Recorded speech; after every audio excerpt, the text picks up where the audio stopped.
Hi. Sorry, we were just joking about something before.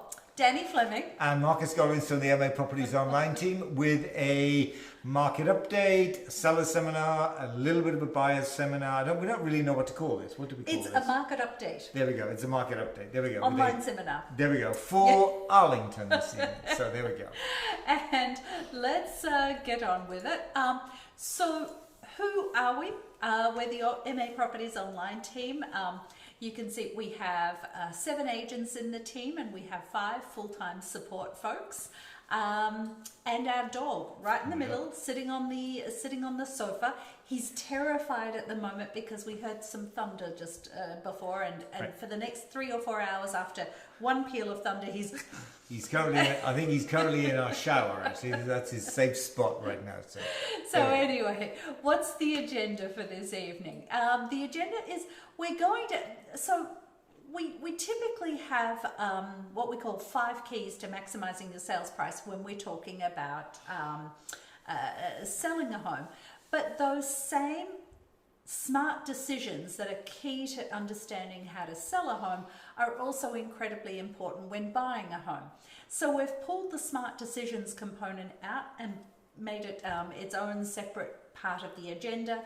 And then after we do that, we'll get into selling in 2020 and what does buying in 2020 look like. And Marcus is about to start with the I've got control smart now. decisions. Yes, you've got control. Yes. All right. Now, so smart decisions, an information-based approach. Oh, and we should tell people if you've got any questions, let us know, because I've got the laptop in front of me. It'll come up with questions and there you go. Perfect. We'll see what we can do about answering them. We'll see if we can answer them. Hopefully we will. So smart decisions. Of course we will. Information-based approach, the characteristics of the local market. So clearly we have a couple of big things that are ongoing right now. COVID, as well as the ensuing global recession, as well as local, national and global recession that's kicking in. And then to kind of add fuel to that fire, if you will, that kind of already that uncertainty, the turmoil. We now have the Black Lives Matter movement. So there's a lot going on right now, and which is incredibly important. We should point out that it's about time that the Black Lives Matter thing started, because it, is getting some traction because it's a really important topic. So, sorry, I didn't... No, you go for it. He hates me interrupting. My wife will interrupt me, so we just have to kind of... I have to deal with that, on a day-by-day basis. So, both of those, the reason we bring those up, the kind of big picture, there's a lot happening in the world, let alone, in Massachusetts. It has an impact on the housing market. And so what I want to focus on now is what that impact will be, what it has been over the course of the first half of 2020, because guess what, we're in the second half of 2020, you never believe it, but it's a lot's happened in the last March, April, May, June, 4 months. So let's take a quick look at the kind of headline numbers that we were looking at the end of 2019 as we came into January of 2020. This is the single-family home market stats for Arlington. The shape of the graph shows a kind of dip in 2009, which was the so-called crash. Reality is there really wasn't a dip in Arlington. It was just a kind of a stutter, and then off it went again. But as you can see, we have seen something like a 63% rise in home prices, median home prices, since the high prior to that dip. Say not that the dip was very much. So that's a pretty substantial price difference between 2005 and 2019. And today we see the median sale price of a single family home at about $821. Condominiums just over 600. Those numbers are important in of themselves, but if you think about the towns that surround Arlington, Lexington, Belmont, Winchester specifically, prices there are much higher, and we're looking at 1.2, maybe even 1.3 million as the median price. So there's a big price difference between what we see in a Lexington, a Winchester, and a Belmont, and what we see in an Arlington. And that plays out as we look at the market in the town. You can see why that's really important and how it really drives the market that we see. So let's kind of get into the numbers and see, what's actually happening within the town. So the inventory graph shows us how many homes are available to buy essentially on the first of the month. So every first of every month I go out there and I say, okay, how many homes are there available to buy today? Not so interesting in and of itself, but it's interesting to look at it over, in this case, a 10-year time period to see what trends we're seeing with the market. And there are two trends, excuse me while I go over there with my cursor, and there are two trends which are important. The first one is this drop that we saw between 2011 and 2013. That was us coming out of the last recession. It was somewhat gradual in Arlington. If you look at the data for the other towns, Lexington, for example, it all happened in 2012. In Arlington, there was about a 12-month jump on the more expensive towns as the first-time home buyers predominantly came back into the market. So they came into the market literally en masse. In the case of Arlington in 2012 and then 13, in other towns perhaps 12 months later than that. But now we kind of fast forward, we've had low inventory levels almost ever since, but if you fast forward and begin to look at the second half of 2018 and 2019, you can see a marked increase in the inventory level between 2017, the latter part of 18 and the whole of 19. Ignore 2020 for the moment, that's kind of a different picture. We'll talk more about that in a minute. So we definitely saw an increase in number of available homes. What that means is more homes came on the market than there actually were buyers. That's interesting. If we look at the number of home sales, relatively static. We've seen a slight drop in 2015, 2016, but relatively static. So we saw more homes coming on the market, but the number of buyers was about the same. There weren't enough buyers to absorb that excess inventory that came on.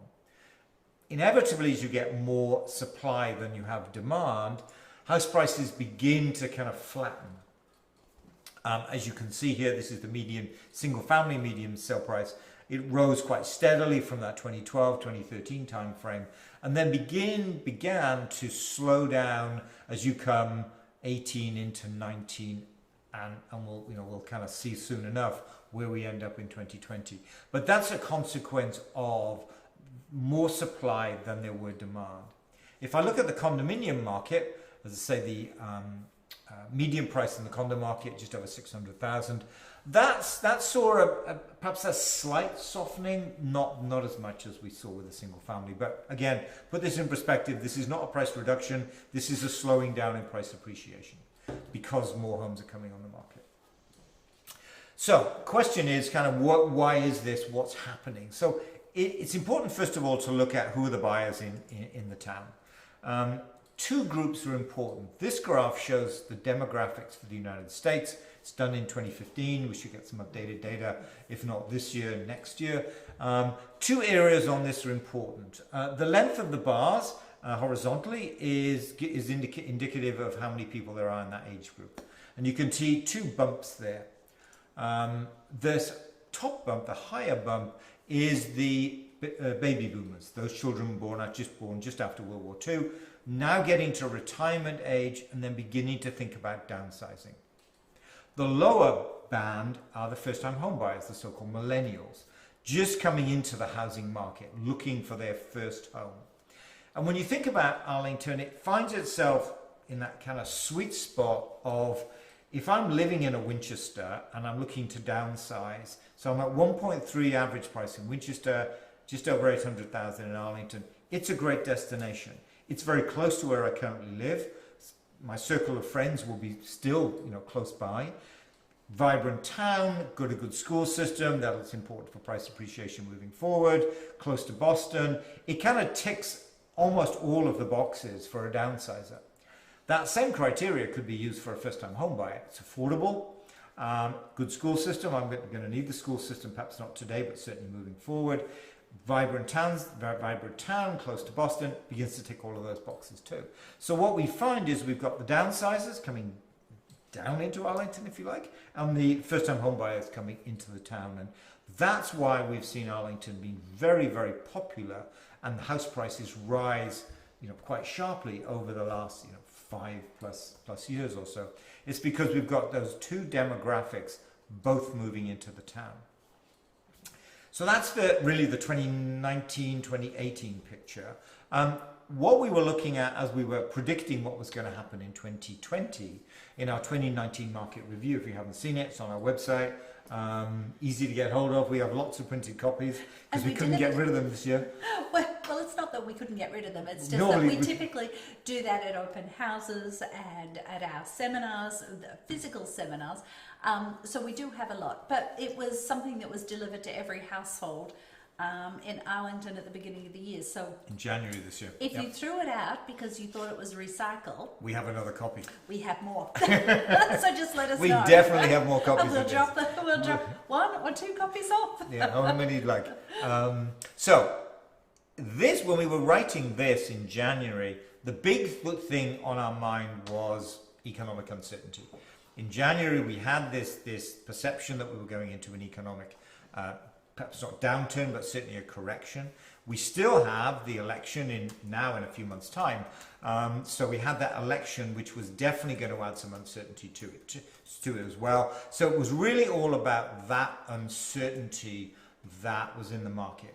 The reason I bring this up is that, as I'll show in a minute when we look at what the effect of COVID has been, we are very quickly going to get back to that situation. More on that in a moment. So in 2020, we were predicting in January this year that we would see more sellers in the market. We already saw it in the latter part of 18. We saw it in 19. We were predicting more in 2020. But with a static number of buyers in the market. What that means is we were tending to a more balanced market. Very much been a seller's market recently, with many buyers competing for a home that came on the market. And that is still the case for a home that ticks all the boxes for today's buyers. And we'll talk more, Danny will talk more about that as we talk about the rest of the kind of 5 keys to maximizing sale price. But there are overall a static number of buyers, a static number of sales, even though inventory is increasing. There was that economic uncertainty, add to that COVID uncertainty. I mean, there's a lot going on right now. We saw that in the short to medium term, and clearly that's exactly what's happened. Mortgage interest rates were never really an issue for buyers, but they remained static. Changes in that rate had almost no effect in terms of the buyer confidence. But overall, we thought we would see a slowing down of price appreciation, perhaps even static, but certainly a slowing down in price appreciation. So that was kind of January's picture, and as I'll explain in a minute, that's where we're heading in certainly Q4, perhaps even Q3.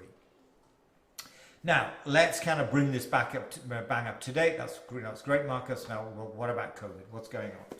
So the key metric that we've been following to get a handle on how the market is going to be being affected or is being affected by where we are right now is the number of listings. And so I want to focus on the number of listings 2019 versus 2020.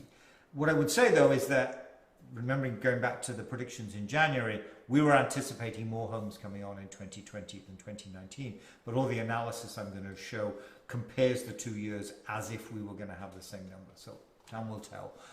We'll see pretty soon whether there's that excess going to come on this year or whether that excess will come on in 2021. So our graphs of back to normal look pretty good. The gray is the number of tests. The orange is the number of confirmed cases. Clearly, our graph looks very similar to what we see in Europe right now, where we are actually coming out of this. Unfortunately, this is not the case in the rest of, or great parts of the United States, large parts of the United States, with numbers increasing, dramatically. So, good picture for us in Massachusetts. What that means is, I was going to say, lots of buyer confidence. I was going to say it's really dramatic when you think about it. I heard a stat the other day that it took us 2 months to record 50,000 confirmed cases of COVID. 2 months. Yesterday there was a state. We did 60,000. We did. Yep. We did just in one day. Right. And each day before that, for about a week, it's been 50,000. I mean, this is just. I was looking at the numbers for dramatic. Arizona yesterday. We got the numbers for the confirmed cases in Arizona.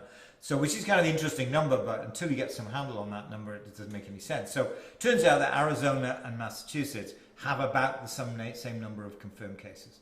Turns out that Arizona and Massachusetts are about the same population, about 7 million. But clearly, our daily cases is measured in the hundreds, in fact, low hundreds, sometimes less than 100.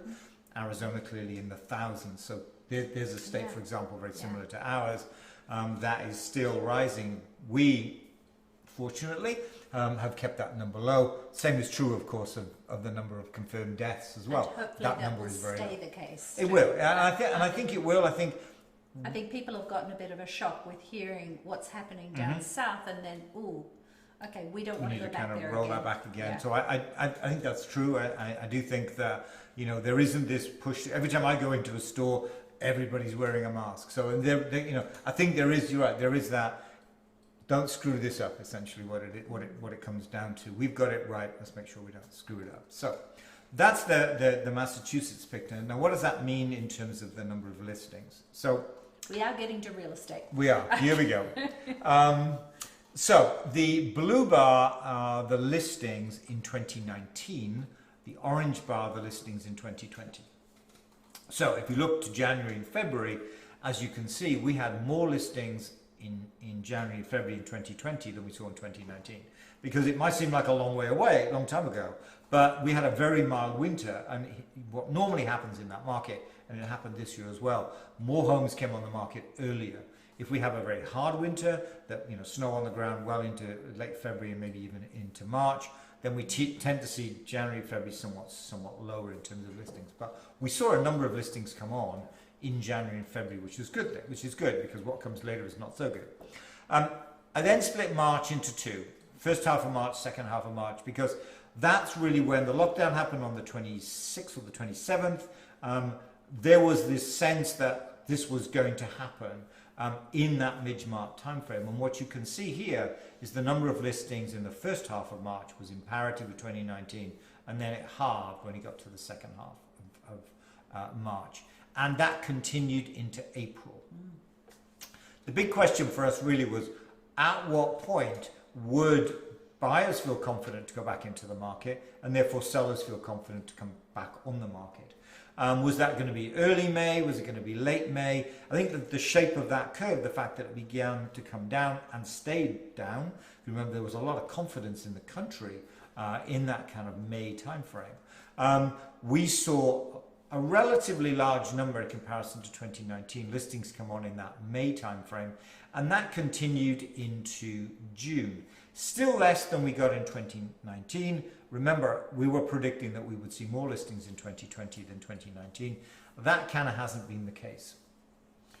And it was interesting too that we were watching this, on a daily basis, because we basically we made a decision and talked to the sellers that we were still planning on coming on the market in April. We sort of talked to them about the fact that, look, things are not comfortable for buyers at the moment, and the last time we bought homes on the market in that period of time was the last weekend in March, and we didn't bring homes on the market in April because it was very much a case that everyone was hunkering down. But we had a couple of vacant homes on the market. We have buyer's agents in the team. So we had a pretty good understanding. We knew that we would have a very good understanding of when the buyer activity started increasing again and start bringing homes back on the market. Because what was interesting with all of this is at the beginning of this, there was no correlation between buyer activity and the shelter in place happening. There was just no correlation. The buyers were still out in force even after the stay-at-home order came in. And so we anticipated that when we started coming out of this again, we would also find no correlation between the stay-at-home advisory being lifted and buyer activity. So we actually knew that the market, the buyers were out again in force at the beginning of May. So we started bringing homes on the market in May, even though the stay-at-home hadn't been lifted at that point. So right, yep.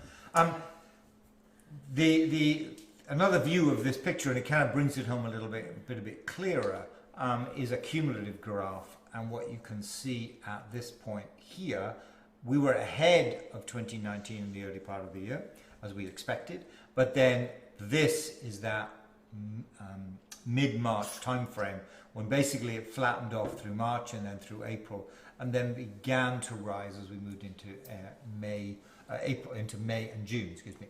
And I would anticipate that June will be quite buoyant, and we'll see more homes coming on in June than we will. July. July will be more. We've already done June. We've done June. You're right. It's July. July will be more buoyant. I've got to correct him all the time. I know you do. She loves doing that. So I get lots June of and July. There you go. So we had. In fact, why don't I just go to the projections that we see, single family projections. We anticipate that. So in this graph, the kind of light orange color is our projections for the rest of 2020. July, we'd anticipate being higher. It's always a slower month, as is August. We'll see an excess of inventory coming on in that July timeframe, perhaps even some of it into August as well. But by the time we get into the fall market in September, we'll be at parity with where we were in 2019. To be the same. The fall market and then Q4 very much business as usual in terms of the housing market. And it's almost gotten to that now. I mean, we've got 2 homes coming on the market in Arlington tomorrow. So it's the real estate market is back. Yep. And we'll continue to say, and this is why, because we're going to end up in Q3, certainly Q4, business as usual, which is why I wanted to kind of reiterate what we were saying in January, because it's likely that will play out as we get into that fall market this year. Condominium market, interestingly, a little bit different. Here is that first graph again, comparing 2019 with 2020. You would almost not guess until you got to May that we were in this pandemic. May it hit in the condominium market. And you can see there that we're quite a few homes behind. We're about 20 to 25 homes behind where we would expect to be this time of year, predominantly because May we saw almost 50% of the homes condominiums came on the market that we expected. So we were kind of... Well, it's probably because they're shared for, shared buildings. It's not something that, when you're talking about single family homes, it's a lot easier to be not impacting others, whereas in the condos, you're impacting your neighbours because you're sharing a building with them. Right. Sorry, let's keep going. That was just me. Ooh. Yeah, no, but you're wrong way around. Damn. Love it when that happens. No. What I was trying to say was right. Okay. There'd be less homes coming on in May because people are worried about their neighbours. Okay. And that's what happened. We'll talk about that later. Yeah.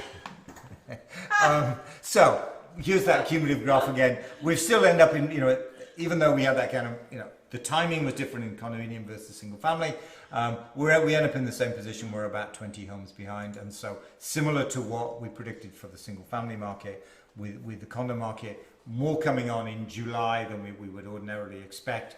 But we'll be back to normal because we're behind so few. We'll be back to normal come into the full market as we move forward. So I agree. I'm going to record that one. So there we go. That's single family condominiums. Say big picture, same picture. We get same idea. We got there with a slightly different way, but basically the same idea. Business as normal coming into Q3 and then into Q4.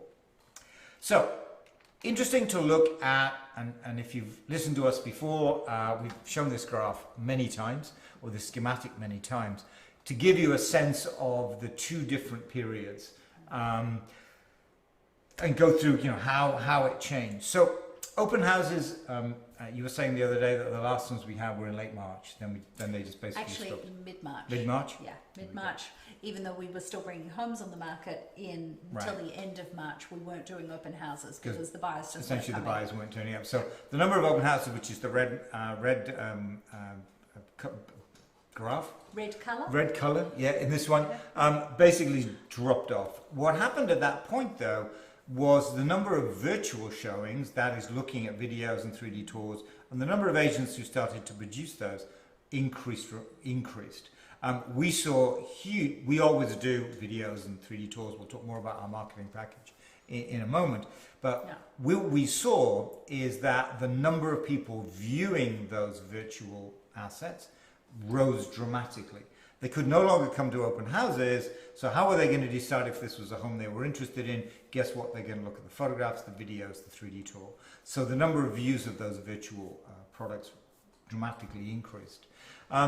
Buyers were still going to do private showings, less than normal though. But as we got into that, I've got May, June, realistically that was May timeframe, the buyers came back, the buyer confidence returned to the country, excluding today, but certainly in Massachusetts, the confidence returned, and guess what?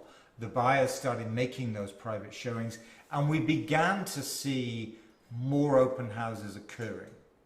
Do I talk about that now, or have you got that later? You can talk about that later. No. So we'll talk more about open houses. Do they or do they not work? We have it later on. I don't want to talk about it now. But later on, whether it makes sense to do an open house is kind of an open question right now, and we'll talk more about that in a minute. But the number of open houses is increasing. But more importantly than that, the number of private showings has increased, getting back to the number that we saw previously. That's important. Unfortunately, many agents have stopped producing those virtual assets, the videos, the 3D tours. That's beginning to decline. We are still seeing very high viewing numbers of those products today, but many agents are kind of dropping off. Well, we've been doing them for 5 years. So for us to pivot during this, it really wasn't anything because we were doing them anyway. And we will continue to do them. But we've had very few people in the past, very few agents do them in the past, and there was an uptick with them during those couple of months of lockdown, and beginning to gone kind of back decline down to not doing them. So that's kind of how showings. We'll talk more about some of the details of that in a moment. I want to quickly touch on as we kind of finish up the smart decisions piece of it. So what about the future? U or V-shaped? This was a graphic that was produced by McKinsey a number of months ago, actually I think as we went in, trying to predict whether it would be a quick into the recession and out of the recession, or were we going to were there going to be waves of this going on and so on. There were a lot of different models that were being proposed, but what was clear from what was done in this analysis, that in order for us to go into a V-shaped recession, we really had to get everything right. And that's clearly not the case. As you see, just the growing numbers, and now the 60,000 a day that we see in the United States. So we clearly haven't got that right. So it's much more likely, given the heavy emphasis on services versus manufacturing in the US economy, that this is going to be a long, drawn-out recession. Just here today that because of the slowdown in air travel, United Airlines is now going to furlough 25,000 people, 30,000 people? 36,000. So, they were hoping that number wouldn't be as high. It clearly is. So, yes, a number of people can work from home, but there's an awful lot of people who can't. And so there are many businesses, small businesses, and to some extent some larger businesses that clearly will not survive or will come back much smaller than they were previously. So clearly this is going to have a major impact on the US economy. Less so, I think, in Massachusetts, but still, what happens in the rest of the United States will inevitably have an impact on us here. So we should keep an eye on that. And it clearly is going to be a long, drawn-out recovery from this recession. That's clear. It's not going to be in 2020. It will definitely be 2021 before we can see some light at the end of that tunnel. In terms of the lenders, we did see the banks begin to kind of tighten a little bit. That doesn't seem to have been that big an impact. I think they were hedging their bets in terms of what the housing market would do, long term. It doesn't seem to have been that much of an impact. There clearly was a hiatus in it, as we just showed. But there doesn't seem to be, the predictions anyway are not that this will be a major downturn. And certainly that's not our predictions here for Massachusetts anyway. But we are beginning to see the banks beginning to kind of tighten that a little bit. What is happening, and we'll talk more about this, is the appraisals are coming back somewhat lower for a raft of different reasons. So we'll talk more about that in the buyers section. In terms of the buyers, quite interestingly, again, it seemed like a long time ago, but the buyers began to get affected by this in mid-February. That's when the stock market crashed. About got 4-6 weeks before we had the lockdown here in Massachusetts. That did tend to impact the higher priced homes, where the buyers there had more assets, more exposure to the stock market. Didn't really have an impact on the lower priced homes. But now by the time we get to mid-March, it kind of had wider impact. And the impact was, and continuing along, is a little bit along these lines. That buyers weren't sure, let me go to this one, buyers are not sure if house prices are going to increase or decrease to 2021. And then conversely, sellers are in this kind of dilemma, am I better off selling in 2020 or should I delay to 2021? You get both stories, I think. I remember sort of in the middle of it that I had 2 phone calls from sellers about 2 hours apart. And one seller was saying, let's sell now because I think prices are going to be less in 2021. And the next seller said, let's wait until 2021 because I think the prices are going to be higher in 2021. And within 2 hours. And that's where the uncertainty lay, because nobody really knew what was going to happen. But we can tell you what's happening. Right. And I think we're going to have a much better handle on 2021 as we begin to kind of pull into Q3 and Q4. Predictions today is that we'll see a lot more inventory in 2021 because we didn't see that excess inventory in 2020, at least not to date, and I think it's unlikely we'll see it now given where we are already 6 months in. So today it looks very much as if we're going to see more inventory come on the market in 2021, irrespective of the election. That's the prediction now, and that inevitably will begin to kind of dampen down prices. So today, more inventory, static number of buyers, that's the prediction for 2021.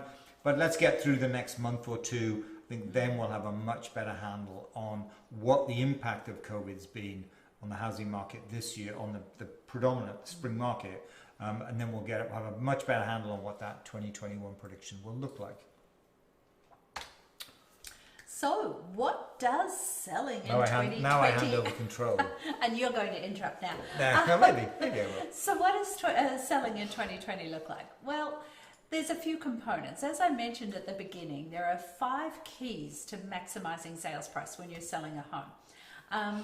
Smart decisions. We covered that. That's part of where we were with. You've got to really understand what the different components are. Now, for the purposes of trying to keep this an online seminar covering buyers and sellers, we have taken some of the components of smart decisions out, like timing a buy and a sell, and tear downs, and various other things that we would normally cover to give people a whole lot more information in smart decisions. But we can go into those. I'm tongue-tied with that. Not that you're not missing out. No. We've given the most important part is understanding what's happening with the market and where it's going. And that we did. And yep. that's what we've done. The next phase is preparation. The preparation that you should do, we recommend you do to sell a home, because the buyers want a move-in ready home.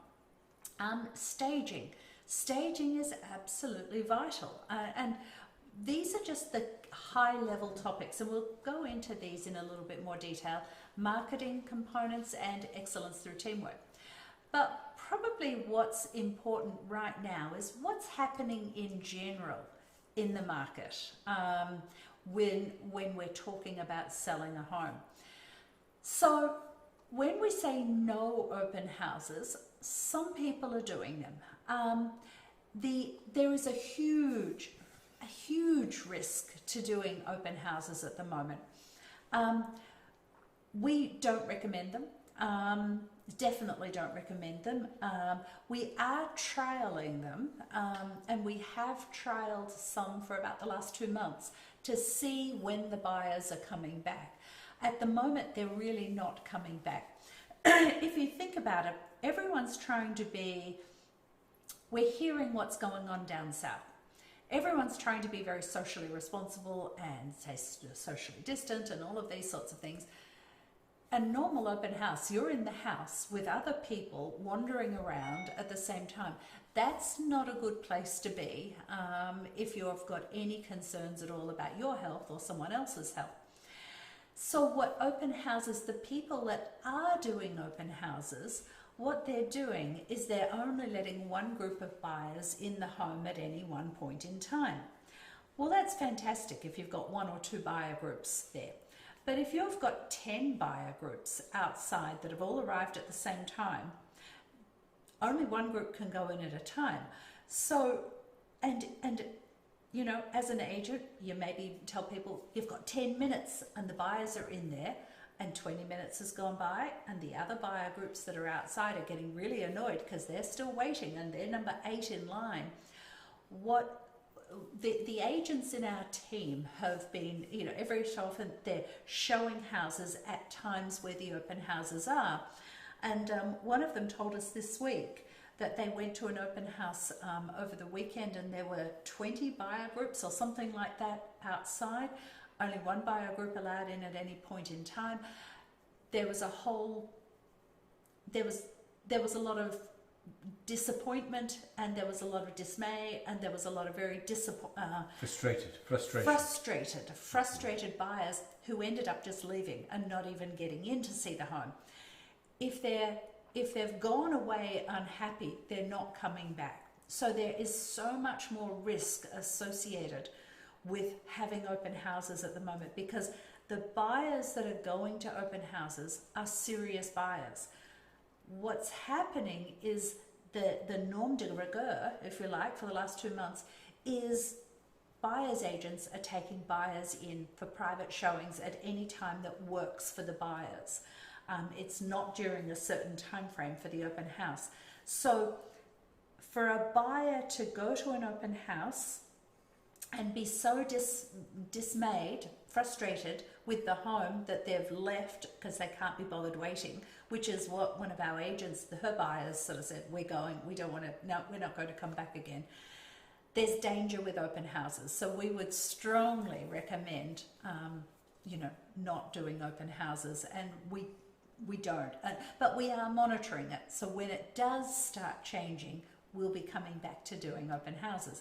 Was that everything that I needed to cover? Yep. Yeah. I mean, you wanted to talk about that. No.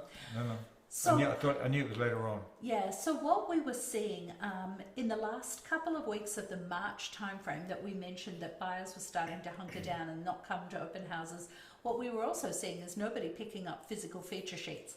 We'd go to hand something to someone and they'd say, no, I'm not touching.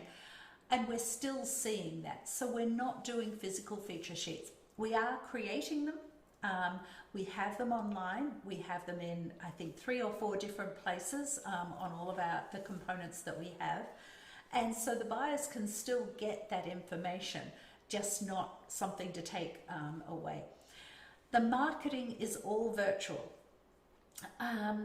We do videos, we do a 3D tour, we do the websites, we do a floor plan. We're also doing virtual open houses. We didn't put that in there.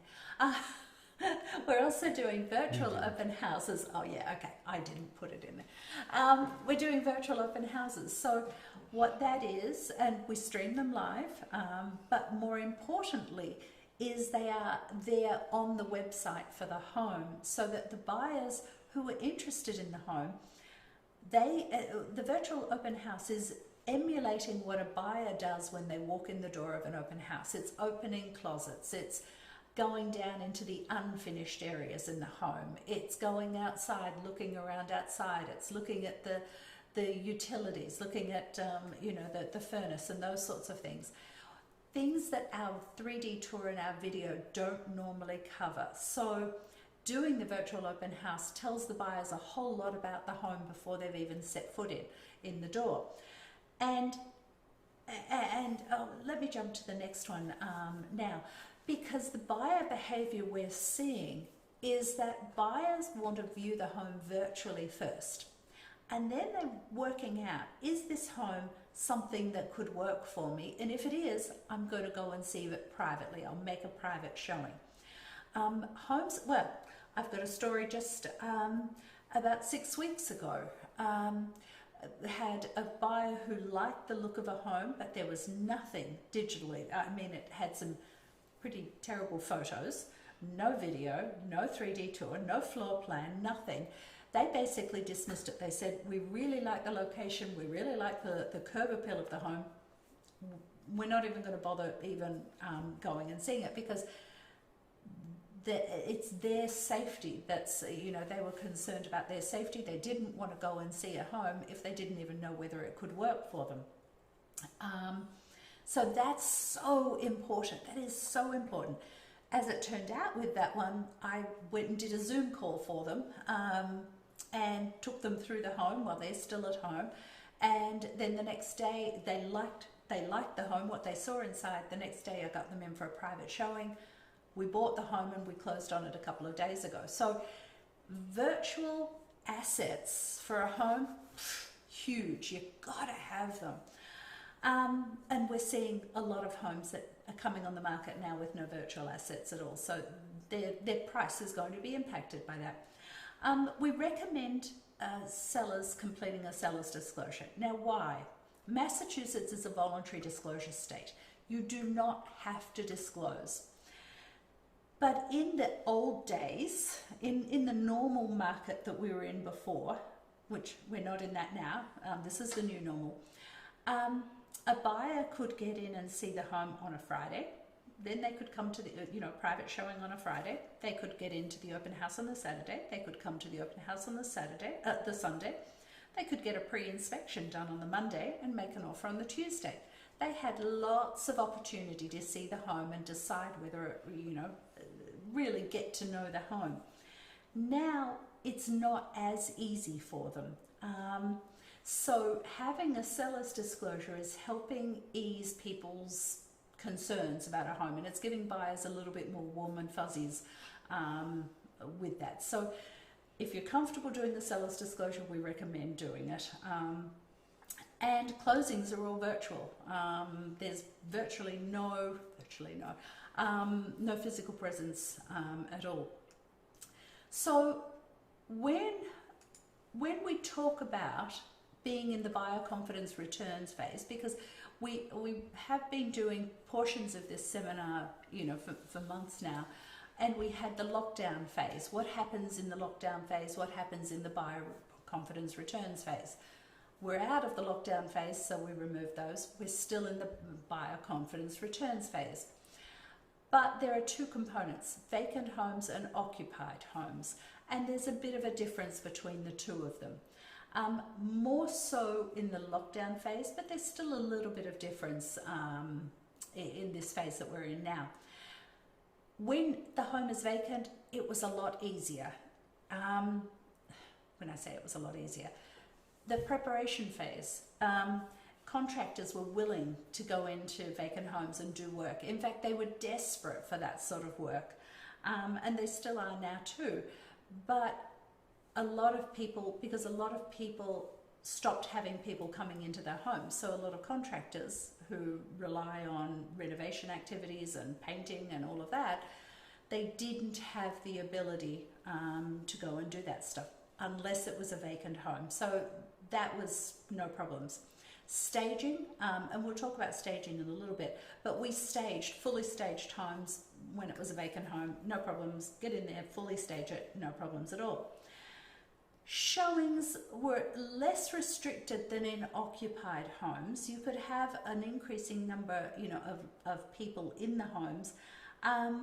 It was a lot easier. Although, having said that, in some towns, they weren't even allowing showings. Oh no, that was of occupied homes. They weren't allowing showings, period. So we'll get into that in a sec. Didn't happen in the towns around us. But now let's talk about occupied homes. The contractor, and this is going to be a progressive easing, if you like. We're at the point now that contractors are starting to be much more comfortable going into an occupied home. 2 months ago, they were still, no, not really sure. And sellers were, not really sure, we don't want people in. Now there's a little bit of an easing on that. We have contractors starting at a house on Monday. you know, it's and it's an occupied home. Staging, we're progressively willing to fully stage. We did have a period of time where we were just doing soft furnishings, and we were just dropping the furnishings off at the front door, and then the sellers were bringing them in when they were comfortable to bring them in. Now we're back to pretty comfortable fully staging homes again, even if they're occupied. We'll explain what we mean by that soon. And the showing's progressively less restricted.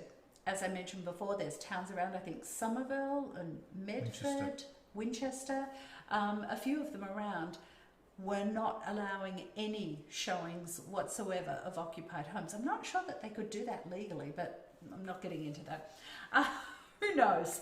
But that was the case. Real estate basically stopped for occupied homes. So now when we talk about preparation, what are we talking about, and why are we doing this? When you look at the impression, when a buyer will pay more money when they walk in the door and they think, oh wow, I don't have to do anything in this home. I can just wheel my suitcase in and unpack. Awesome. You know, and they are willing to pay more money for a home like that. So what do we mean by preparation? We can't really sort of say, well, it's this and it's this and it's this and it's this, because every home is different. But I can say that the highest return on investment that we see, period, and I mean absolutely the highest return on investment, is paint. Even if a home is a little bit dated and things like this, once paint is around, it feels fresh and it feels clean, and the buyers will pay an awful lot more money for the home. We recommend that you don't do renovations on a home. And when renovations, I'm talking about updating the bathroom or updating the kitchen. I mean, there are some components of that, but really, unless you're going to be in the home for a minimum of about 2 years, don't do a major renovation, because there's a lot of money involved with that and a lot of hassle involved with that, and you may get that money back, but it's been at a lot of angst.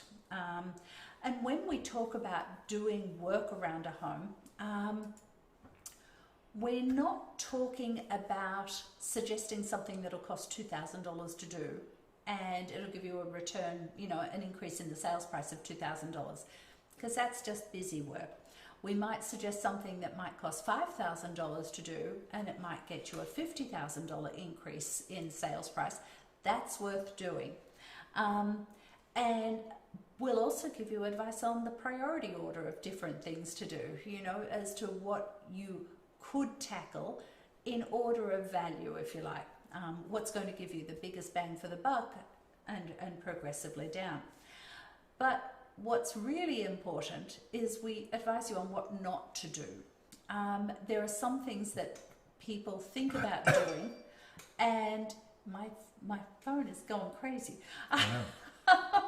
I'm trying not to get distracted by it. What happens is sometimes we'll go in and a seller will say, I'm going to do X, and we'll say, no, don't.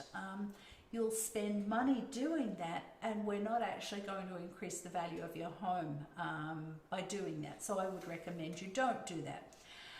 So, you know, part of the thing is giving you the information that you need when you need it.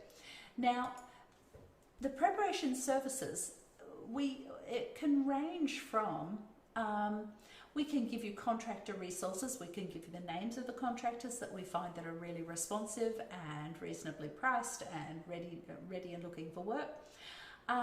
Or we can assist you in getting quotes from them, and when the quotes come in, we email them off to you, and we can meet the contractors at your home and things like this. We can coordinate the contractors, and we can help oversee the project in conjunction with you. So we can do all the range of those sorts of things. It really depends on how much assistance you want.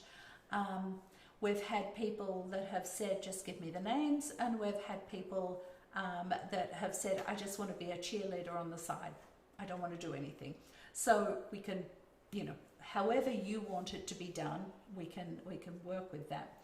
Now, let's give you some examples of some home. This was a home that we bought on College Ave, in College Ave last year. There was an awful lot of wallpaper around the home, but taking the wallpaper down and painting makes the home feel so fresh and so appealing. But did you notice that we actually took down the shears and the blinds as well? It feels fresh, because when you look at a home, what the buyers are looking for is new construction. Most buyers can't afford new construction, but they're looking for new construction. This home with the wallpaper on and the shears and everything like that doesn't feel new, doesn't feel new.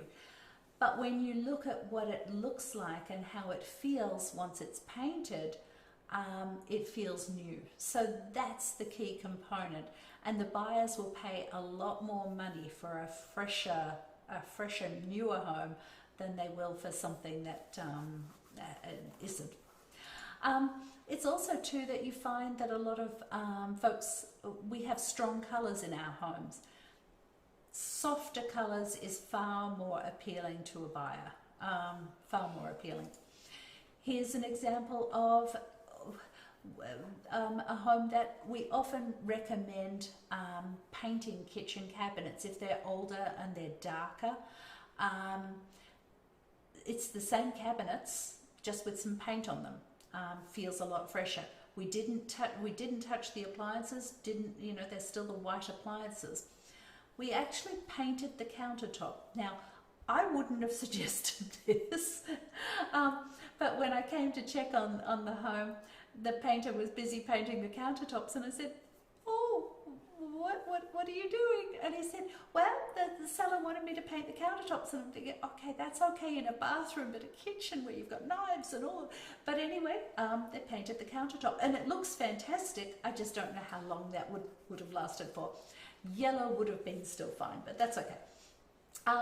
But the whole view of the kitchen feels so much better when it's just had a coat of paint. Just so much better. Here's another one where the kitchen had been painted. Again, it's the same cabinets, same appliances, same countertop, but just painted cabinets. And the feel, the lightness, the airiness, the appeal of the kitchen is so much more with just paint. I would have actually gotten the light fixture painted, and I missed that at the time. And every time I look at it, I think, I should have gotten that painted. But what a lot of folks don't realise is that you can actually paint the tiles. In a lot of bathrooms, we see the older tiles. Your pink tiles or your orange tiles or your green tiles, they paint up beautifully. Benjamin Moore, and I'm sure every paint store have them, but Benjamin Moore sell a product called a bonding primer, and that's painted on the tiles, and then normal paint goes on top. So when you look at the after effect of it, it's so much fresher. And again, we took down the wallpaper, but notice we didn't do anything with the floor or anything with the fixtures in the home. We just painted the tiles and the walls. Because when you look at this photo, a bathroom like that, a buyer's going to walk in the door and think, I've got to spend money on this as soon as I buy this home. And so now they're automatically calculating, well, I've got to spend $15,000 or $20,000. A lot of times buyers don't really know the value of things. So they're often inflating the value of how much it would cost to do, but they're now reducing that amount that they have to spend off how much they're willing to pay, because they've got to keep money aside. Whereas when you look at a bathroom like this with just paint, the buyers sort of think, yeah, okay, yeah, it's a little bit older, but we can do this in 5 years' time. We don't need to spend any money on the bathroom when we move in. So it gets a higher price. Here's another one where a lot of folks don't realize you can paint laminate cabinetry. In this bathroom, we painted the laminate cabinetry and also the tiles, and this is the result. You know, it's a nice, fresh bathroom with a counter and cabinet that doesn't date it. And we had, I can't remember how many offers. We had 17 offers on that home because the buyers just loved it. Here's another one. This is another home in Arlington that we did last year. This is again the tiles, the laminate counter, the laminate vanity, and here it is painted. So it was the painted counter, painted tiles, painted cabinetry. It feels an awful lot fresher than this does. Here, this is a home, it's not just inside that impacts the price a home can get. This particular home, it had been on the market for quite a while as a for sale by owner. Then it was on the market for over a year with another agent, and then it was a for sale by owner again, and then they listed with us. We got them to take the trees down, and we got them to paint the trim and the garage doors. And because it was the curb appeal of the home, it was the images in MLS, it was the whole thing, that buyers didn't even want to see this home. With this one, we had competing offers and sold it for over asking price. So you've got to think about all of the different components of bringing the buyers in the door. Sometimes landscaping is what's necessary. In this home, it was a lovely home, lovely colonial, centre entrance colonial, but the buyers couldn't see it basically. I mean, look, there's a side entrance. You couldn't even see the side entrance. So we took down some of the trees and we came in and planted some smaller trees. The beauty of this was that, as I mentioned, buyers really like the idea of buying new construction, and typically they can't afford it. Well, at certain price points they can't afford it, but when they see small plants out front, oh, that's what new construction does. It brings the perception that this is new construction. This is, or it feels like new construction. So it's that automatic psychological trigger. So that's covered a little bit of preparation. Preparation is so important to have the buyers feel like the house is in move-in ready. It's move-in condition. They can just walk in the door and unpack their suitcase. The next component to that is an emotional response, and staging is what will create that emotional response. When you look at just some stats on staging, just to sort of talk about the quotes that people use, 83% of buyers agents said a staged home helps buyers visualize the property as a future home. We've got an example of that coming up, but that's huge. 25% of buyers agents said potential buyers increased their offer between 1% and 5% on a staged home. That's huge. And 85% of homes surveyed were sold for 6 to 25% more than homes that were not staged. That's a lot of money. So how do we do it? What do we do? We have our own staging team and our own staging truck. This was during winter. You can tell with all the clothes that we've got snow on. in the background. And snow in the background. And this is our staging truck. So that's that. And what does our staging consist of? We do virtual consultations with sellers. We are starting to come in to do a consultation if the sellers aren't home, you know, it's not an occupied home. Our staging coordinator has some health challenges, so we're trying to sort of protect her just a little bit more at the moment. So virtual is typically what she's doing, and but she is, you know, she's working through those things as well. I've gotten myself tongue-tied with that. Anyway, so one of the things to start with is depersonalize and declutter. It's really important. And after the virtual consultation or the in-person one, what we do is come up with a list of things that we would recommend someone do in order to bring the home on the market. So it's a recommendation. It's not you have to do this. But a lot of it, if you're thinking about depersonalizing the home and decluttering the home, decluttering is purely and simply advanced packing. You're going to have to pack when your home's under agreement, so you may as well start doing some of that now and get ready for that, because it will make a difference. Depersonalizing is all about when a buyer walks in the door and they see evidence of the seller all around, in pictures, in tchotchkes, in diplomas on the wall, things like this, this home is someone else's home. Whereas when there's no evidence of who the sellers are that are living in the home, they can walk around and they can start imagining themselves living here, because it could be their home. They're not thinking about who's currently living in it because they don't know who's currently living in it. And so it's all about that emotional component. But it's done by our in-house professional staging team, our staging coordinator, part-time professional stagers, and our own truck.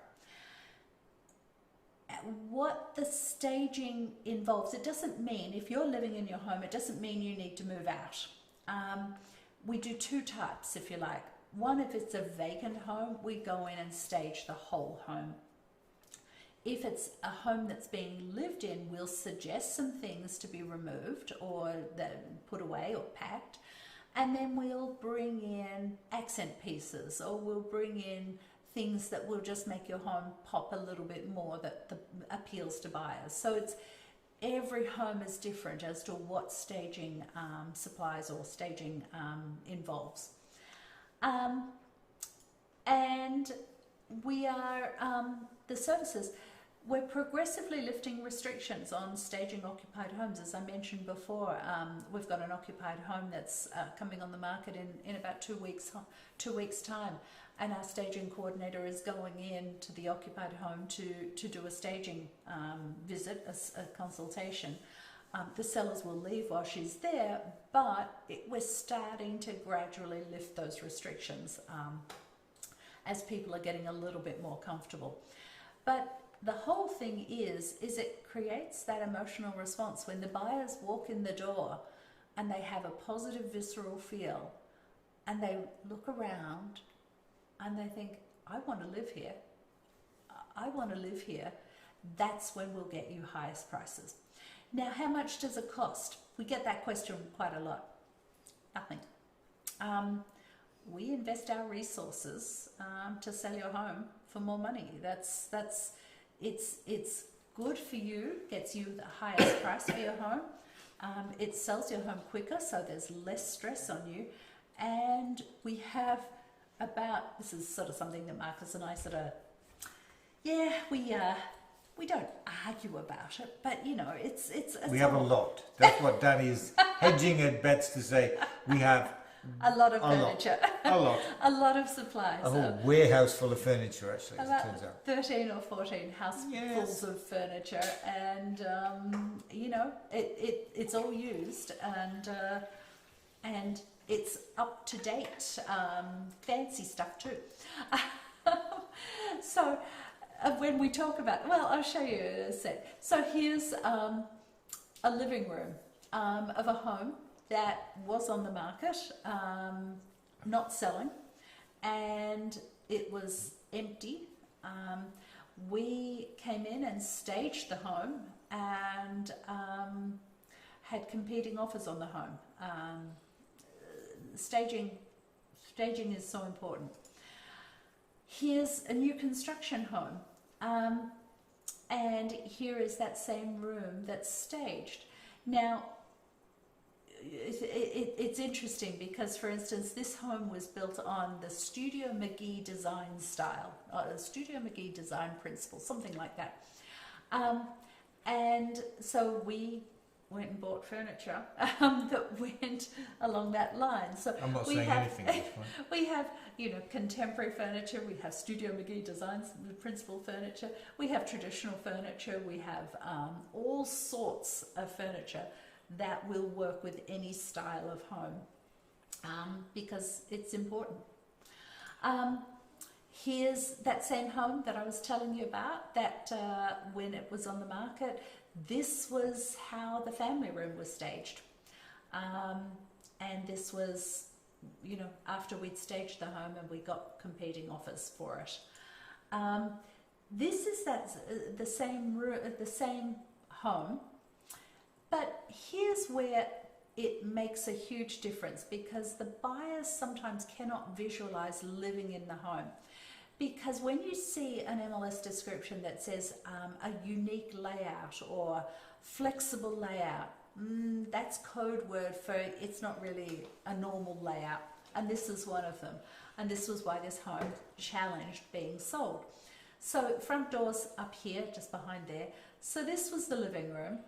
This was the dining room. You can see there's the chandelier. So that was the dining room. And the buyers would walk through to this room and think, what's this for? Don't know. And when they're trying to figure out how they would use a room, because there were a few other rooms in this house that the same sort of thing, how would I use this room? You've lost them. So what we did is we came in and we staged the front of the house as the living room. We staged the middle room as the dining room. And then we staged this one as a pre or post dinner drinks room for guests. With a bar and all of this sort of stuff. And as I said, the house had competing offers. So it really does work. You've got to give the buyers the idea of how they could use a space for it to work for them. So guess what? It's your turn now. Finally. Now the really fun stuff. That was great, but having done all that work, we need to get it in front of the buyers. That's the key. Or the potential buyers, I should say. So let's take a look at what marketing looks like, and specifically what it looks like in this environment. Although, as Danny said before, for us, it very much was, we changed very little as we went into this to move from a physical to a virtual world. We were already in that virtual world. We were doing the physical as well. So we did, and we pivoted almost not at all. Well, we pivoted we weren't doing physical feature sheets anymore, so we did virtual feature sheets and the virtual open houses, and that's about it. That's it. All we had to really change to make it work for this environment. So there's a lot to the marketing piece, be it photography, videos, 3D tour, and I'll go through a lot of this by showing you real things as opposed to talking about it. But the key thing is, so we'll talk about a lot of the different components here. Key thing is, though, does it really matter? Does it actually make a difference doing all this marketing? Do we actually get more eyeballs on the home? Does that equate to more people coming to do private showings? And then finally, does that equate to people actually writing offers? Which at the end of the day is the sole aim of the marketing exercise. And from our experience, yes, it does. We keep track of when people look, how many people look at our 3D tour, how many people look at our video. And we can see a direct correlation between the number of views of, let's say, the 3D tour to the number of private showings and to the offers. We can almost say with some certainty, if you get this number of viewings of the 3D tour, you will get offers on Tuesday. We can almost say that by probably sometime around the Saturday. When we haven't been on the market for very long. We have that, the correlation is that direct between people looking at the virtual marketing components and then them actually physically going to the home and writing offers. So it's key. It's key. It's just not optional in this market. Guess what? Photography sells, clearly. And it doesn't matter if it's an older home here, as you can see on the right-hand side, or a more contemporary home. It still matters. Good photography is really your showcase, your first showcase on the world. You need to have that in place. Everything else kind of sits behind that. But you need to have those photographs in there front and center, and then it kind of leads into everything else. And photography, say it matters. And if you look at these two photographs here, this is actually the same kitchen. But clearly the picture on the right looks much, much more desirable than the one on the left. But it's the same kitchen. So photography and professional photography that showcases the home, absolutely key to getting the maximum price for your home. So photography, photography sells the home at the end of the day. But it's not just about photography. Think about how you view things today. Video is the next source that you go to. I've looked at the photos, that's great, but I want to see some movement here through the home. And so videos are key, the key next component to this. We do lots of different videos. We have 4 here. I can think of at least one more with a virtual open house that we do too. That's a video after we've done the live stream of that. So there are lots of different components, and those videos serve different purposes. So for example, we'll strap a GoPro on our dog's back and send him around the home. That's perfect. Do a sneak peek. Sneak peek. That's the canine super sleuth. Sorry. It's okay. Yeah, keep going. Oh, okay, thank you. That's key for social media. Right, that's key. If you want to get eyeballs on social media, a boring video, that's not going to work. Something that's a little bit, catchy, that's what gets the eyeballs on social media. And of course, once you get people looking at that, they see the home, and I'll give you an example in a minute. Enough of the talking, I'll show you what it looks like. That then, gets them to either share it with a friend who may be interested, perhaps they're interested, they look closer, they look at the photographs, they go to the website, and kind of it's the gateway into seeing all the other components of the home. But enough of me talking about that. Why don't I show you what some of those videos actually look like. So here is a sneak peek with Pseudo at a home. What we do is we put a GoPro on his back, and guess what? He goes through the home. Glenn, our marketing guy, put some really cute comments on this. But this is what catches people's attention when they're looking. When you can see the home, as you can see, but it also catches people's attention. Catches people's attention as they're looking at that home. And guess what? Once we've got that on social media, underneath there's a mechanism for them to actually go look at the home through the website and so on. So that's key. People also expect, of course, a more traditional video. And here's an example of a more traditional video. This is property we brought on the market in early February. February, 45 Candia. Right. I think we bought it on at $850 and sold it for $938. Or more than that. Don't remember. Yeah. You've got the website. I have. We will show it in a moment. Yeah. In a moment we will show you. But here is the more traditional view of the home. How people expect to look at the home. That's kind of our view on how we want you to look at the home. But let's think of it from the buyer's perspective here. As I kind of flip over to another potential viewpoint of that home. How about we put the buyer in charge of looking around that home? Let's go ahead and do that, shall we? So here is our website for, in this case, 45 Candia. I'll scoot down to the bottom and then I'll show you. What would we bring it on the market for? It's further down. For 800. Oh wow. Okay. Yeah, it was a pretty good price. Pretty good. Okay. Excuse me while I scoot forward, because what I really wanted to show you is the 3D tour. Everything else we've shown you, the video, it's really, we're the director. We kind of we decide what you're going to look at in what order. But how about we change that and actually we put you, the potential buyer, in charge of viewing this home. And that's what the 3D tour allows us to do. Because now you're in that, you're essentially in the home. You can go anywhere you want in the home. You can look around, you can look up, down, you can do whatever you want. You can go upstairs if you want to do that. Let's go take a look at the, I guess, dining room and kitchen. I always do that because there's all that light from, there's a sunny day even though it was February. But you can actually look at that home. You can go upstairs and downstairs. I'm going to guess that's the basement down there. Oh no.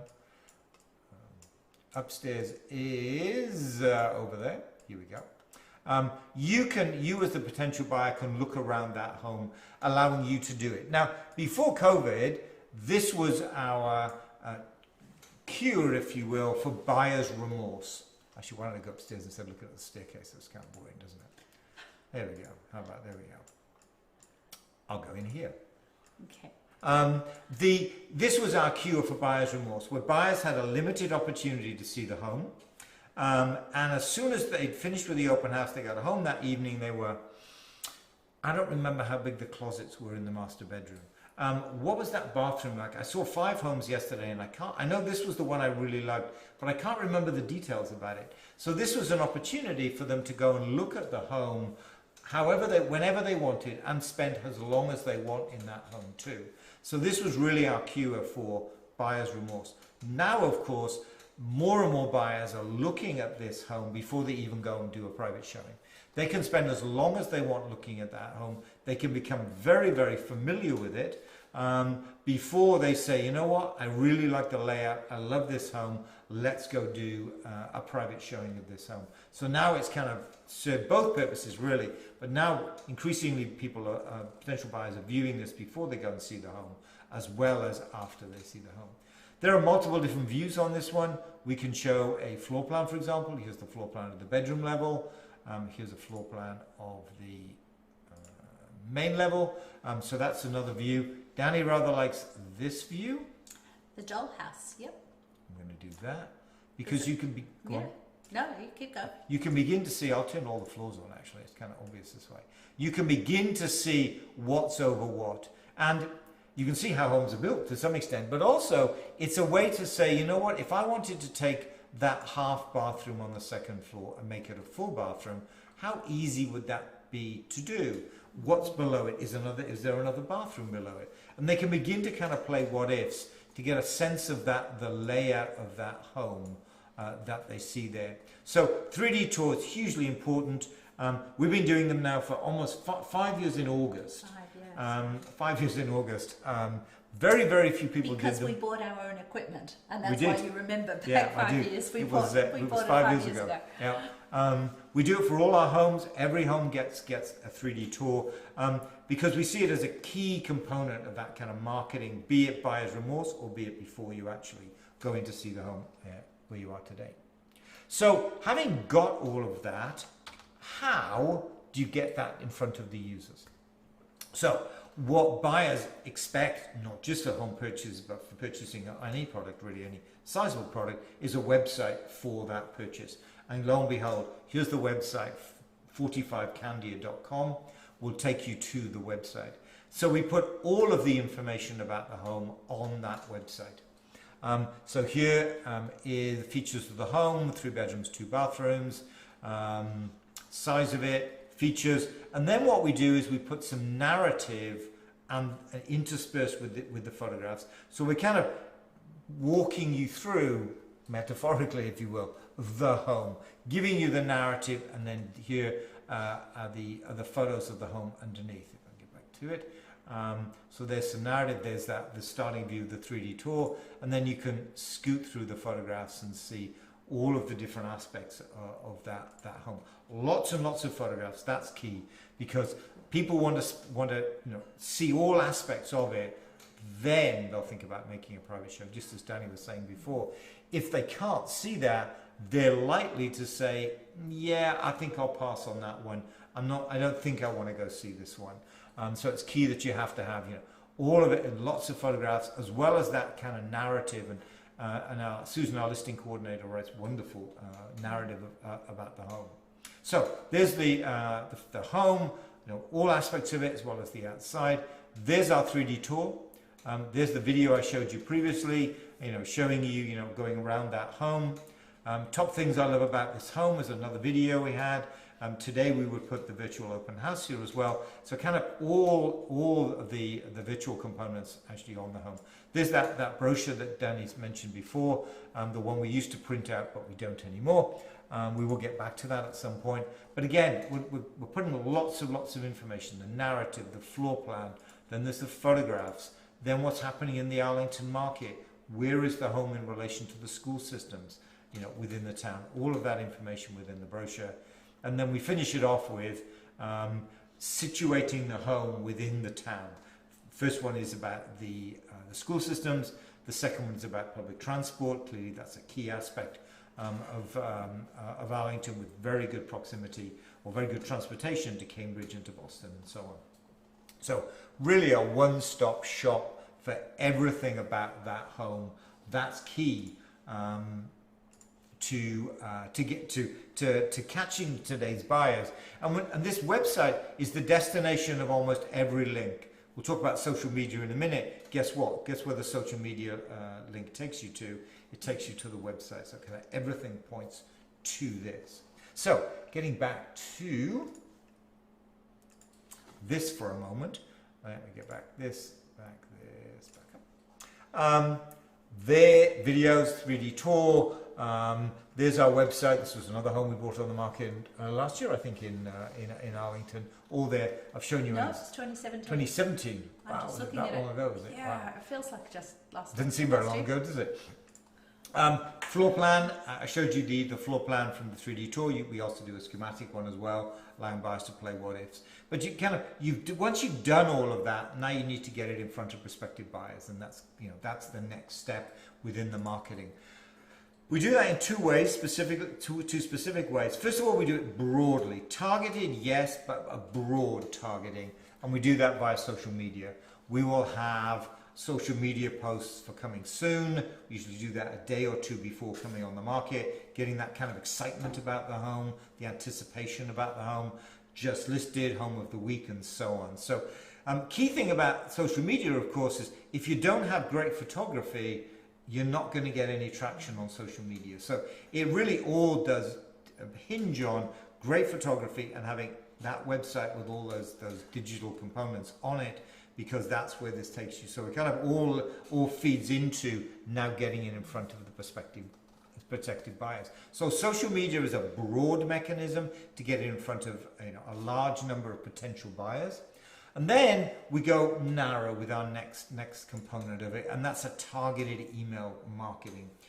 People who have come to prior open houses. If you've been to an open house of ours that was priced at about the same price point in March, guess what? When we bring a home on the market, we're going to tell you about that home. A similar home on the market, we're going to tell you about that home. So here we're targeting buyers, potential buyers who come to our website, have interacted with a Facebook post, all of those buyers that have shown an interest in properties similar to the one we're bringing on, we're going to send those targeted emails. So social media goes broad, relatively broad, targeted email goes narrow, getting in front of the maximum number of people and getting in front of those people who are really interested in your home. So that's the marketing component. So not much has changed from pre-COVID to today, but the key thing is to have all of those components and kind of make them accessible to potential buyers today. So that's kind of the marketing component. And we're coming up to buyers in just a minute. We will. Just briefly with this, 5 keys to maximize sales price. Part of that component is teamwork, partnering with our clients, and we have a team, a large team that partner with our clients. We all work with the client. We have the agent, where the client is the center of our universe. The listing coordinator, client's the center of their universe. The closing coordinator, when a home goes under agreement, center of the universe. Preparation, staging, marketing.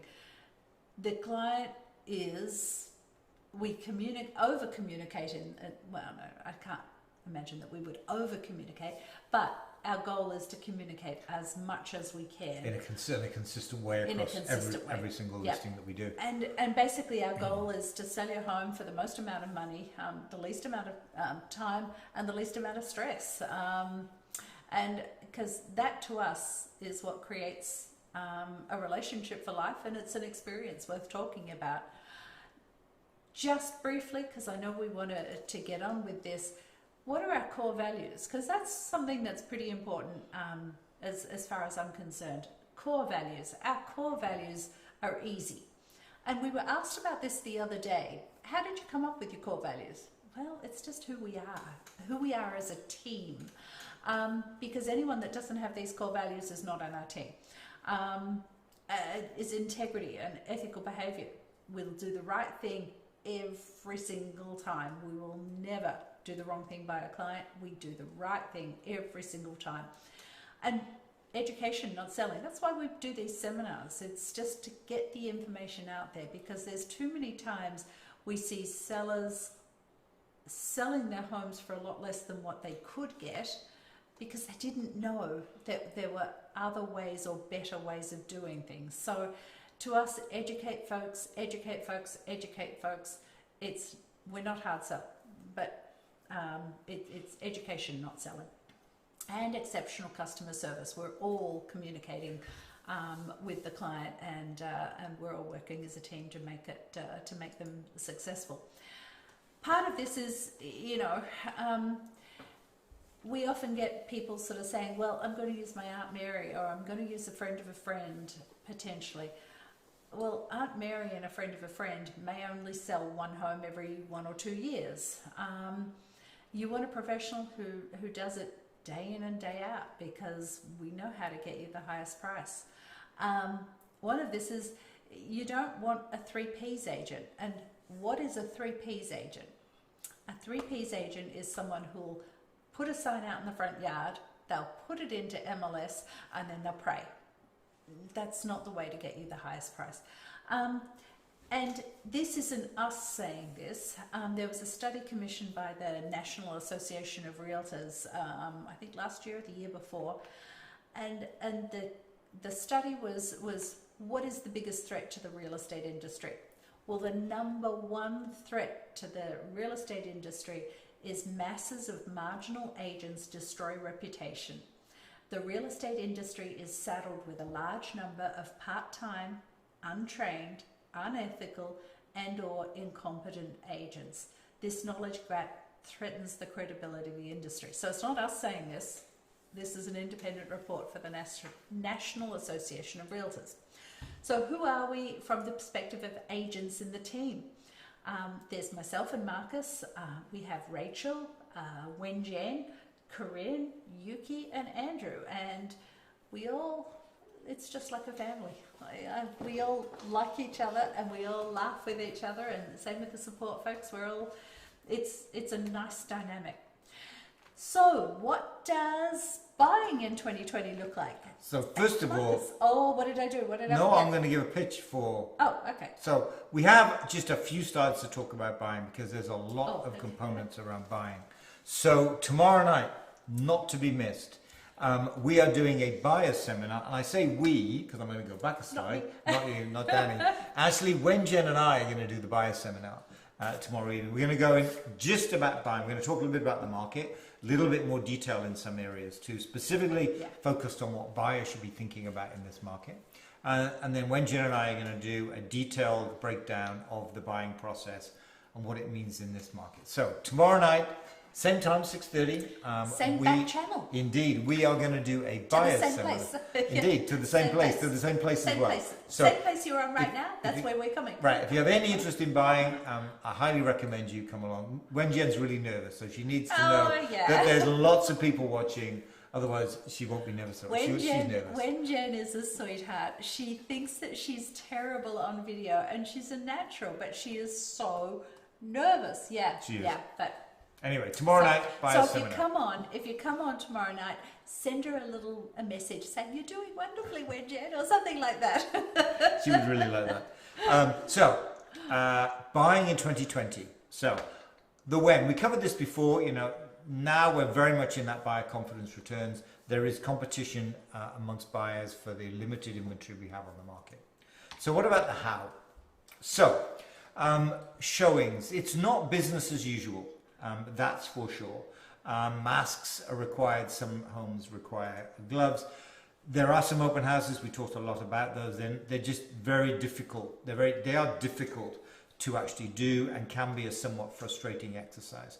The key thing really is it's about private showings. That's by far and away the much preferred mechanism to see a home, to allow you that time in that home, not worried about there's 3 other groups that want to get in, therefore I feel hurried. You're buying, in Arlington, you're buying an $800,000 asset. You don't want to feel pressured because there's 6 other groups that are looking to get in the home, and you've only got 10 minutes. So private showings, very much the preferred mechanism for homes. Digital's key as well. To get comfortable looking at the home virtually. Many homes do have what I showed you in terms of the digital assets, but kind of get used to that mechanism to look at a home. Use it as the gating factor if you can. If there aren't those digital assets, perhaps ask, if you're still not comfortable going in, perhaps ask your buyer's agent to go in and do a FaceTime, even do a video of it. We've done that a few times too.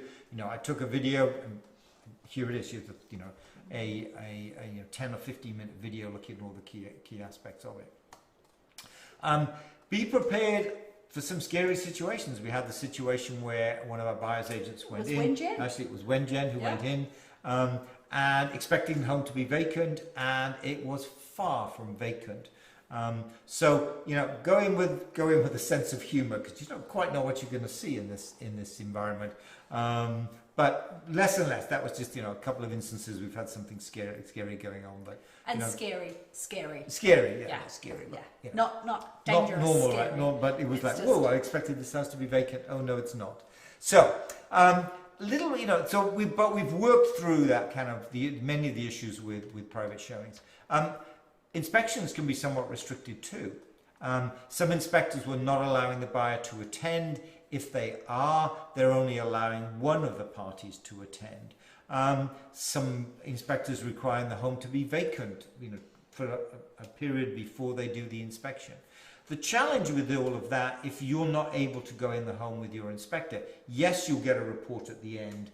Yes, you can FaceTime the inspector, but it's really not the same as being in the home, being able to ask all of those questions, being shown not necessarily the issues. That's one thing the inspector's tasked with finding, but also how do you replace the air conditioning, the filters in the air conditioning unit.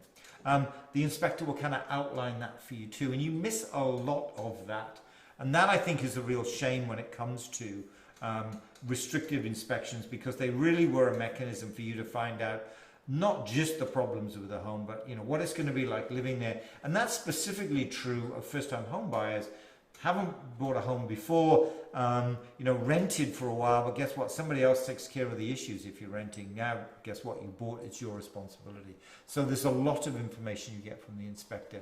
So it's a shame, in my opinion, that the inspections are restricted. And hopefully that will lift. In fact, it will lift, not hopefully. It will begin to lift as we move forward and people become much more comfortable going in that home. In terms of financing, as I mentioned before, banks beginning to kind of tighten those lending requirements somewhat. A bigger problem for us, and we've seen this just, in fact, in the last couple of weeks, last couple of days, I should say. Many of the appraisals, remember when a bank lends you the money to buy a home, they lend you the money based on the appraised value, not what you offered, not the offer value. More about that tomorrow. When you watch our buyer seminar. But that appraisal is often being done by an independent third party, and sometimes, in fact more often than we would like, that appraisal is just a drive-by appraisal, or it's a desk appraisal. They don't actually go into the home, and they miss much of the nuance. They miss how many offers were there on that home. A lot of that information is very valuable because if you've got a home that had one offer on it or one that had 12 offers on it, clearly the offer that has the home that has 12 offers on it is going to go for a higher price, and it's important that they understand that. That's the key. So we are seeing a couple of situations where we're seeing lower appraisals. We haven't seen that for a while. 3 or 4 years, I think, was the last time we saw that. So we are beginning to see those coming in. I see a listing dashboard here. Where's the buying dashboard? One other thing that we do in terms of kind of helping this whole process, this is on the listing side. We're about to roll out a dashboard to keep you, the potential buyer and or seller, up to date with what's going on. This is what our listing dashboard looks like. All the key dates are there, as well as how many people are viewing the virtual assets. How many people looking at the 3D tour, how many people looking at the video, and so on. So lots of information there about the timing of certain aspects of the transaction, as well as what's happening real time in terms of who's looking at those virtual marketing pieces. And guess what? We have exactly the same for the buying dashboard too, and we are able to see exactly how that transaction is moving forward, what's the next key date I should be thinking about, and so on. So we're about to roll that out, hopefully this week. I am falling foul of the Apple App Store. But once I can get through that, we'll be rolling this one out, hopefully this week. And that's part of the communication phase that we think is so important. Marcus and I, last year, I'm not sure when it was, last year or the year before, sold a home down in the DC area. It was an investment property we had. And even though we had a fantastic agent, we just didn't really know when things were happening. And seeing it and feeling it from the consumer's side, I thought we need to fix this. So we've had these listing and buying dashboards as private pages on our website, but the next iteration was to have an app where a lot of people are on their mobile phones, cell phones. Mobile phones is Australian vernacular. I knew what you meant. Most people are on their cell phones, so it was time to put all of that into an app, and so that's just about out there. So this is part of our communicating with the seller. It's really important. Make it very easy to buy, both in this case. Both. It meets both requirements. Communicating all the time in terms of what's going on with that. And our team are all 100% on board. Everyone communicates, over communicates, and on that. We're communicating. I'm rambling now. Okay. We are finished. And I always stop Danny when she starts to ramble. Yeah, he does, doesn't he? So hopefully lots of information there. There's also a recording. Yep. Another pitch for the buyer seminar. Give them a pitch for the another pitch for the... No, this will be on the YouTube channel, it'll be on the Facebook channel, and it'll be on the Twitch channel. So you can go and watch it if you want at any point in time. What we do is we put a timing bar on it, if you like, as to when each topic starts. So if you're not interested in something, you can skip to the next time and not have to listen to us all over again. No, indeed. Just go straight to the key pieces. So I'll be adding that tomorrow. So you'll be able to kind of look at it and go, I need to start at 1 hour and 5 minutes to do the marketing piece, whatever it is. So it's been lovely. Thank you so much for joining us. And look, if you have any questions, anything about real estate, we love talking. As you we can love see. talking about it, So any questions, let us know. Any of our team can help. So okay. bye. Thank you for that. Bye.